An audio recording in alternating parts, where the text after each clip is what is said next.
मैं उनको नमन करता हूं सर। और आज फिर 2 अप्रैल है, एक और शहीदगी की तैयारी लग रही, तो मैं उन क्रांतिकारियों को भी आज याद करता हूं जिन्होंने, मुस्लिम क्रांतिकारी जिन्होंने देश की आजादी में योगदान दिया। सर, अंदाजे जमाना कहता है कि मौजे हवा रुख बदलेंगी, अंगारों से गुलशन फूटेगा, शबनम से शरारे निकलेंगी। वक्फ संशोधन विधेयक 2024 संवैधानिक मूल्य एवं सांप्रदायिक सौहार्द के लिए गंभीर खतरा है। वक्फ संशोधन विधेयक 2024 संवैधानिक अधिकारों, विधिक सिद्धांतों और धार्मिक स्वतंत्रता पर गंभीर आघात है। विधेयक वक्फ प्रबंधन को कुशल और प्रभावी बनाने का दावा करता है, लेकिन इसके 44 संशोधन इन वादों को पूरा करने में असफल है। हमारा मानना है कि इस संशोधन से स्पष्टता, साक्ष्य और मूल कारण विश्लेषण का अभाव होगा। पूर्व संशोधनों का मूल्यांकन नहीं होगा, हितधारकों से परामर्श की पारदर्शिता नहीं होगी, मौलिक अधिकार का उल्लंघन होगा। Article 13, article 14, article 25, article 26, article 50, article 300 सर्वोच्च न्यायालय के निर्णय, स्थापित कानून और इस्लामी सिद्धांत और संविधान की भावना का उल्लंघन होगा। असत्य वादे बनाम वास्तविक प्रभाव, विधेयक सुधार और सशक्तिकरण का दावा करता है, लेकिन वास्तव में धार्मिक संपत्तियों के पुनः वर्गीकरण, जब्ती का प्रावधान संशोधन 39A, ऐतिहासिक मस्जिदों, कब्रिस्तानों को सरकारी संपत्ति घोषित करना, जिससे सांप्रदायिक तनाव पैदा हो सकता है। जिलाधिकारी को अत्यधिक अधिकार प्राप्त करना, संशोधन 4B। जिलाधिकारी सर सरकार के होते हैं, वो सरकार के हिसाब से काम होते हैं। यहाँ जितने MP बैठे हैं विपक्ष के, इनसे पूछ के देखो कि इनके जिले में क्या हाल है। इनका जिलाधिकारी सुनता नहीं सुनता, MP बैठे हैं, पूछ के देखो विपक्ष के, आपको पता लग जाएगा। सर, धार्मिक विशेषज्ञता या समुदाय की सलाह के बिना निर्णयों से संपत्ति विवाद और विश्वास की कमी उत्पन्न होगी। ट्रिब्यूनल की शक्ति कमजोर करना और मुस्लिम प्रतिनिधित्व हटाना, संशोधन 10B। धार्मिक कानून की त्रुटिपूर्ण व्याख्या और पक्षपाती निर्णय, दानकर्ता इच्छा की उपेक्षा व धार्मिक स्वतंत्रता का हनन, संशोधन 5A। दानकर्ता द्वारा समर्थन वापस, जिससे सामुदायिक संस्था कमजोर हुई। गैर मुस्लिमों द्वारा स्थापित वक्फ सुरक्षा समाप्त करना, संशोधन 104 की समाप्ति। अंतर धार्मिक सौहार्द प्रभावित होगा सर। सदियों पुरानी धार्मिक संपत्तियों पर सीमा अधिनियम लागू करना, संशोधन 27B।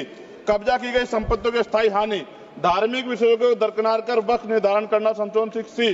धार्मिक ज्ञान के अभाव में संपत्तियों का गलत वर्गीकरण, पंजीकृत वक्फ घोषणाओं को अपराध घोषित करना, संशोधन 312।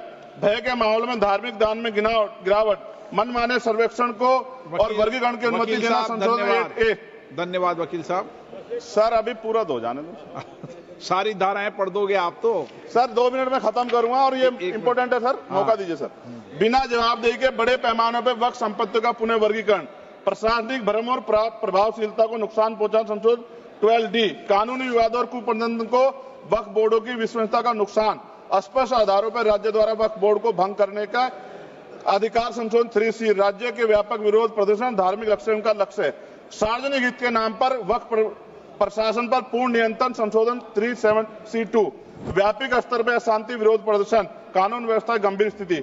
सर, सरकार के उद्देश्य से नजर आता है मुस्लिम समुदाय के योगदानों पर नियंत्रण स्थापित करना, मुसलमानों को उनकी वक्फ संपत्ति वंचित करना, वक्फ स्थापित करने के अधिकार प्रतिबंध लगाना, वाकिफ और मुतवल्ली की इस्लामी परिवर्तन करना। इस विधेयक को वर्तमान रूप से स्वीकार करें और समावेशी परामर्श, कानून स्पष्टता, संवैधानिक धार्मिक सुरक्षा सुनिश्चित करें। सर, ये तो बिल पे था सर, क्योंकि आप कहते हैं बिल पे बोलना चाहिए 2 दिन नहीं, लेकिन सर मैं सुबह से सुन रहा हूं सर 2-3 चीजें बोलूंगा सर। जो विद्वान सरकार मुसलमानों की कितनी हितैषी है सर, कुछ कह रहे हैं क्या?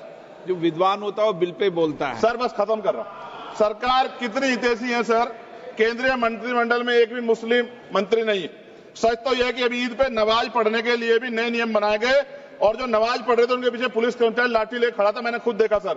अगर सरकार इतनी देर सच्चर कमेटी की रिपोर्ट पर चर्चा कराएगी, बिल्किस बानो के आरोपियों का जेल से बाहर आने के बाद स्वागत किया गया सर।